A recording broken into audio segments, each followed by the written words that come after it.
이런 현상은 예. 민주진보 진영에서 많이 보던 현상이에요. 예. 그 과거에 노사모도 그랬고요. 근데 예. 이런 시민운동을 결합한 정치개혁 운동, 이게 2000년대 이후에 폭발적으로 늘어났거든요. 좀 상황이 다릅니다. 민주당은 뭐 전혀 이런 모습이 없잖아요, 지금. 아니 민주당은요 이미 당원이 250만 명이에요. 다 모였어요? 모일 사람들 다 모였어요, 예. 이미? 저거 이제 확장성은 없는 거죠? 아니 더 안 모여요? 예를 들어 확장성 없이 지금 싸워도 됩니다. 예. 그런데 민주당이 이제 제가 아까 그랬잖아요. 총선은 자부심의 전쟁이다. 네. 누가 더 지지하는 분들이 총선에 투표장에 나오느냐 하거든요. 지금 네. 보게 되면 국힘을 지지하는 분들이 총선에 나올 가능성이 제일 떨어지죠. 열정이 떨어집니다. 절실함이 떨어져요. 나가서 총선 이겨서 뭐 하지? 할 게 없는 거예요. 근데 저기 개혁신당 같은 경우도 네. 총선에서 우리가 약진을 하게 되면 저 국힘 정신 차리게 해서 우리가 더 큰 형으로 저기를 흡수통합할 수 있어? 이제 이런 비전을 조금 이따 내놓을 거예요. 네.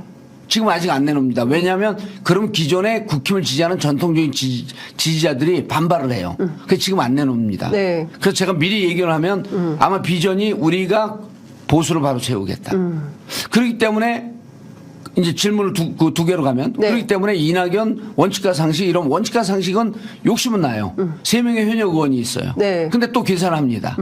우리 좀 저쪽에서 국힘에서 공천 학살이 시작되면 네. 떨어진 사람들 중에 우리가 선택적으로 흡수할 수 있어. 그럼 최소한 10명은 돼. 그런데 지금 저 3명이 왜 필요하지? 최소 10명은 돼요? 30명 가죠. 네. 10명 넘어요. 아니 다 받으려고 치면 30명 돼요. 30명 넘어요? 아니 예. 지금도 네. 오겠다는 분이 현역 의원이 있어요. 몇 명 근데 정도 돼요? 아니 그냥 그건 묻지 마세요. 몇 명 있는데 재미없는 기사예요. 저희가 예. 조금 잠시만 좀 기다려 주십사 하고 말씀을 오히려? 드리고 있죠. 예. 왜냐면 저런 분들이 예. 1명, 2명 개인적으로 들어오는 것보다도 10명, 15명 모여서 들어올 때 폭발력이 있는 거죠. 세트로 예. 확 그냥 저거 다 우리가 집단- 옛날에 해본 거예요. 한수 가르쳐 주세요. 근데 이제 또 하나는 뭐냐면 왜 저게 당원들이 폭발적으로 모이고 있냐. 이준석 대표가 윤석열 대통령한테 팽당함으로 인해서 아마 수원에서도 김용남 의원을 보면서 또 입당하는 분들도 꽤 있을 거예요. 그러니까 이분들이 탈당하는 과정이나 찍힘을 당하는 과정에 대한 합리적 설명이 안 되는 거예요. 김용남 의원이 수원병에서 왜 밀려나야 됩니까? 동의 안 되는 거예요. 근데 그분들은 정당을 바꾸는 게 내가 이 정당에서 마르고 닳도록 무슨 철저한 정치적 사명감이 있는 것도 아니고 그러니까 옵니다. 그리고 이분들이 당했던 거에 대한 억울함, 도와줬는데 팽당한 거, 네. 이런 등의 감정적 동일체감이 생긴 거죠. 공감대가 형성이 된 거예요. 그냥 오는 거예요. 네.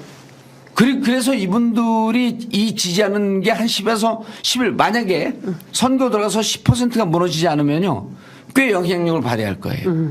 그래서 제가 보기에는 네. 지금 개혁신당에 가는 쪽은 좋은데 여기에 숟가락 얹히려고 하는 나머지 4개의 세력들을 과연 끝까지 같이 할 필요가 있겠느냐. 그것도 이준석 대표가 그런 셈법이 빠른 분이거든요. 우리가 굳이 같이 갖고 내 파일을 나눠줄 필요가 있을까? 자, 그러면 의원님 이런 거예요. 이번 총선은 그냥 러프하게 정리하면 친윤, 예. 친명, 반윤, 반명. 이렇게 사자구도라고 봐야 됩니까? 제가 이게 뭐죠? 네. 이거- 장윤선의 취재 편의점. 예, 이거 사전에 봤는데요. 질문지. 그 구도가 예.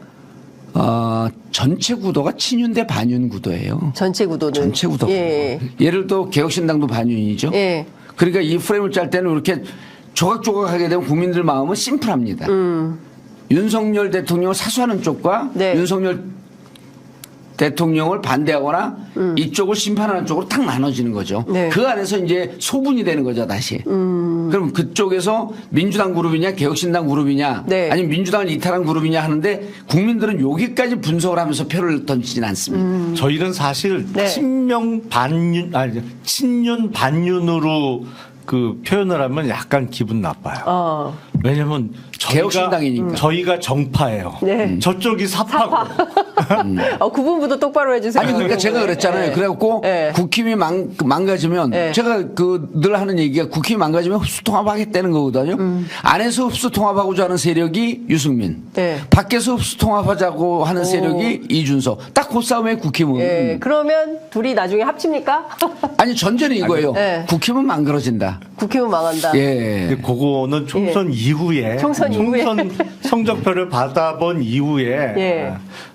드릴 말씀이고 사실은 이번 선거에서 가장 중요하게 보는 것은 물론 전체 의석수로 보면 개혁신당보다 국민의힘이 많을 수 있어요. 이번 네. 총선을 통해서 가져가는 의석수가 국민의힘이 워낙 영남 쪽에 그래도 기본은 할 거기 때문에 의석수는 개혁신당보다 많을 수 있습니다만 네. 중요한 총선 결과는 수도권에서 특히 서울에서 어느 쪽이 지역구 당선자를 내느냐가 네. 저는 제일 중요하다고 봐요. 물론 더불어민주당이 서울에서 제일 많이 당선자를 내겠죠. 근데 국민의힘이 서울에서 몇 석을 가져가느냐, 개혁신당이 몇 석을 가져가느냐. 만약에 개혁신당이 가져가는 서울에서의 의석수가 국힘보다 많다. 네. 한 석이라도.